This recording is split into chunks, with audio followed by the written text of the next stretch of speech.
Šir i Ajlin su došle u Srbiju preko programa razmene učenika Interkultura Srbija. I tu će biti nešto manje od godinu dana. Šir je došla u Čačak, dok je Ajlin svoju novu privremenu porodicu našla u Vrbasu. O svojoj zemlji, kulturi, načinu života i navikama vršnjaka u Turskoj govorile su učenicima Čačanske gimnazije koji su sa oduševljenjem slušali o jednoj sasvim drugačijoj, a opet srodnoj i nam zemlji. Ja sam Šir, imam 18 godina, ja sam iz Istanbula i ja sam razmeni student. Kako vam se sviđa ovdje u Čačku? Vi ste kod neke porodice? Lepa grad i ja volim moja porodica zato što ne znam kako da kažem, ali kao moja realna porodica je ovo. Koliko je kultura i koliko je način života sličan i isti u Turskoj i ovde? Pa, srpska kultura i turska kultura su slične. Hrana je slične i ljudi je slične zato što ljubavni ljudi. Zdravo, ja sam Ajlin Özonur, ja sam iz Istanbula i imam 19 godina. Od kad ste ovde u Čačku? Ja sam ovde samo za 1 nedelje i ja živim u Vrbasu za 8 meseci i još 2. Dobro, kakvi su utisci ovde u Srbiji? Da li vam se dopalo? Odlično ste savladili za 8 meseci srpski jezik, sporazumevate se super, pa kako, ste se navikli?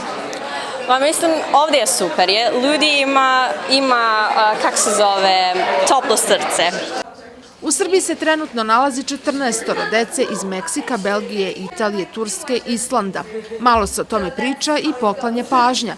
A koliko je takav vid razmene kulture i načina života dobar i za našu decu, suvišno je govoriti.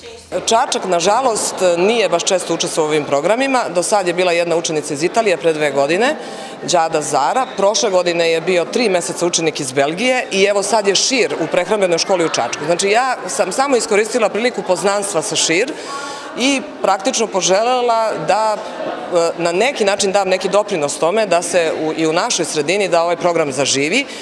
Inače je trenutno je u toku je akcija traženja porodica koje bi želele da budu domaćini učenicima iz celog sveta na 3 meseca ili godinu dana. Ako ima zainteresovanih, mogu da kontaktiraju ili kolege u prehrambenoj, eventualno u gimnaziji ili da potraže na internetu Interkultura Srbija, mogu da nađu sve informacije. Ova deca ne traže nikakav poseban tretman. Svaka porodica koja učestvuje u razmeni učenika trebalo bi da im pruže samo hranu i topao krevet. Lepa reč i gostoprimstvo se podrazumevaju. Predrasude postoje?